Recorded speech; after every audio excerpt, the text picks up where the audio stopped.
You said you were a career guy.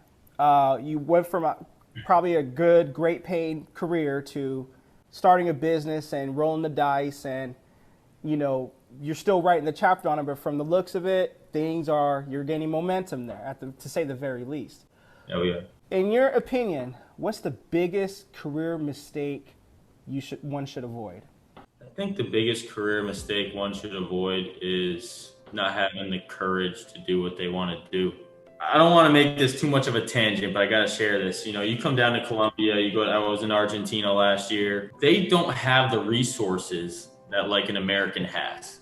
Okay. Our business coach is from South Africa. He tells us all the time, and we need this perspective. Like, I need this perspective consistently. And he says, you guys won the genetic lottery, and it's because you live in America. Like, you have an abundance of resources.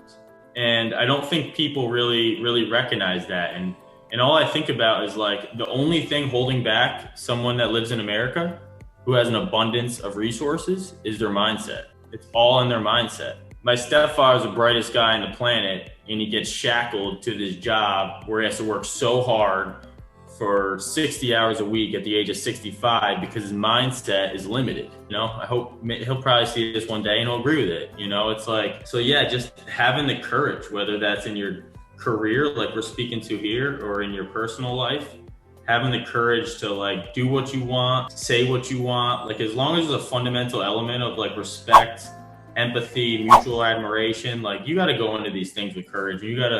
You can't be afraid to ask questions and things like that. I can't remember how many times I was like 23 years old and I was battling like the GM of a, $400 million company, but it's because I knew it was right. And I battled him with respect and admiration. And at the end of the day, a lot of times I was right. And then I catapulted, and then when I made that shift to entrepreneur, I was working for the greatest mentor life could give me in my 20s.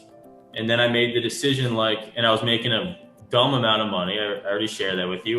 But that's not my purpose. And so that's a scary transition, to be like, I'm already at the top and I could ride this. I could put money in my 401k, like, life could be gravy, or I can transition to an entrepreneur with just a million unknowns. My girlfriend left me a week or so after. It's like, but courage is the muscle that's going to give you growth in life, and that's certainly the case in a career field, in my opinion.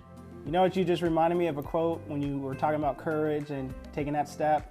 You don't have to be great to start, you just have to start to be great. Now you're wearing a courage shirt in Colombia. And I literally just realized I had a courage shirt on. It's so If I can turn it back the hands of time with the career, I am not bagging anyone with the career because the bills don't pay themselves. You got to do what you got to do. For me, I just wish I just would have continued adding value and not got complacent and do something to, like a side hustle, to build up for myself, because I enjoyed my career, I enjoyed it a lot. It's not my God-given gift. The career is what you're paid for. Your passion is what you're made for. I just wish I would have started sooner and had the courage to do it. And whatever it may be, whether it's write a book, start a YouTube channel. Well, I don't want to show my face. You cannot show your face on a YouTube channel. There's ways to do it. It's just, I wish I would have started something on the side while I had a career.